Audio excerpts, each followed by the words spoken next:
بسم اللہ الرحمن الرحیم الحمد للہ رب العالمین والصلاة والسلام علی اشرف الانبیاء والمرسلین وعلی آلہ الطیبین الطاہرین المعصومین المظلومین اما بعد فقد قال اللہ سبحانہ وتعالی فی کتابہ المجید وفرقانہ الحمید وقولہ الحق وہو اصدق الصادقین۔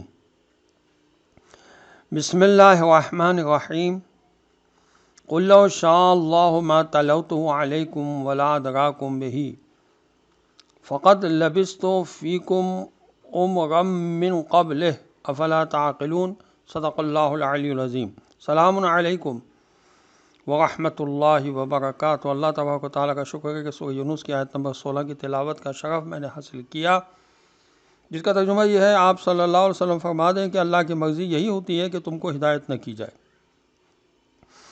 تو میں یہ قرآن تمہارے سامنے ہرگز نہ پڑھتا اور نہ اللہ تمہیں اس کی کوئی خبر دیتا۔ آخر اس سے پہلے بھی تو میں نے ایک لمبی عمر تمہارے درمیان گزاری ہے، تو کیا اس کے باوجود بھی تم عقل سے کام نہ لوگے؟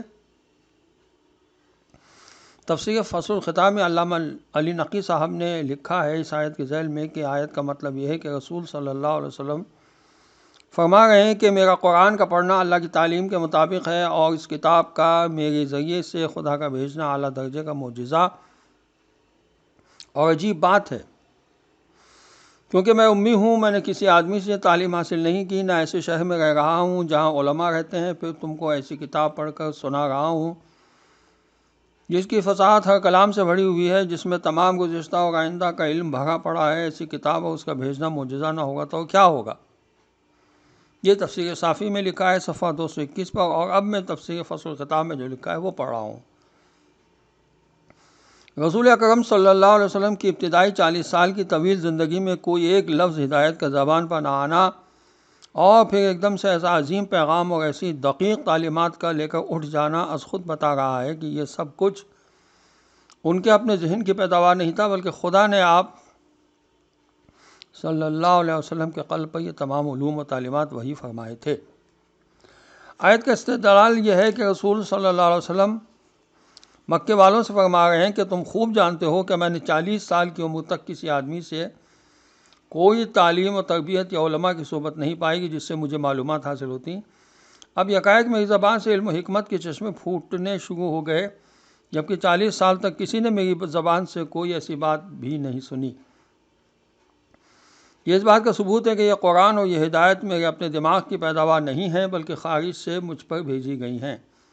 اسی وجہ سے مکے والوں نے سمجھ لیا کہ ایسا شخص از خود ہرگز ایسی حالات باتیں نہیں بیان کر سکتا۔ انہوں نے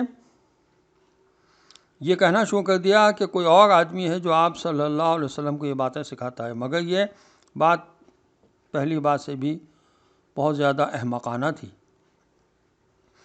اسی کے پورے عرب میں کوئی ایک آدمی بھی اس قابل نہ تھا کہ اس پر انگلی رکھ کر یہ کہا جا سکے کہ یہ قرآن جیسے عظیم کتاب کا مصنف ہو سکتا ہے۔ اگر ایسا قابل آدمی ہوتا تو مکے جیسی ملنسار اور چھوٹی سی سوسائٹی میں چھپ نہیں سکتا تھا، اور ایسا کوئی ہوتا تو قرآن کی جادو بیانی اور مقبولیت کو دیکھ کر ضرور اعلان کر دیتا کہ یہ تو میری تصنیف ہے، تاریخ میں اس کا کچھ سراغ تو ضرور ملتا۔ دوسری دلیل یہ دی گئی ہے کہ عربوں نے 40 سال تک رسول صلی اللہ علیہ وسلم کو خوب اچھی طرح سے دیکھا تھا، اور سب نے اس بات کا اقرار کیا تھا کہ اس شخص میں جھوٹ، فریب، مکاری، جعلسازی، دھوکہ بازی نام کی کوئی چیز موجود نہیں ہے۔ اسی لیے نبوت کے اعلان کے 5ویں سال جب حجر اسود کو نصب کرنے کا جھگڑا شروع ہوا تو سارے مکے والوں نے پکار کر کہا تھا کہ یہ کام محمد مصطفیٰ صلی اللہ علیہ وسلم کریں گے، اس لیے کہ حاذ الامین رضینا حاذ محمد صلی اللہ علیہ وسلم، یہ بالکل ایماندار امین آدمی ہے، اس پر ہم راضی ہیں۔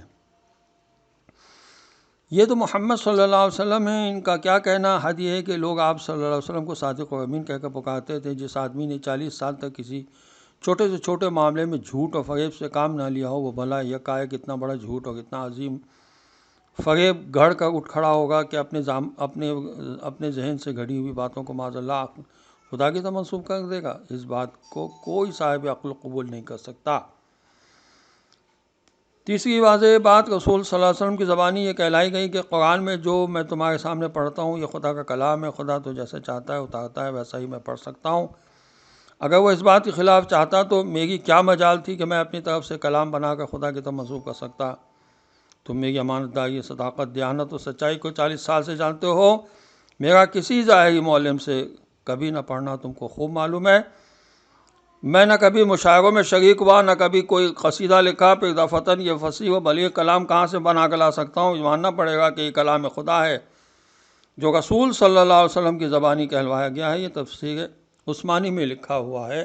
وآخر دعوانا ان الحمد للہ رب العالمین، والسلام علیکم ورحمۃ اللہ وبرکاتہ۔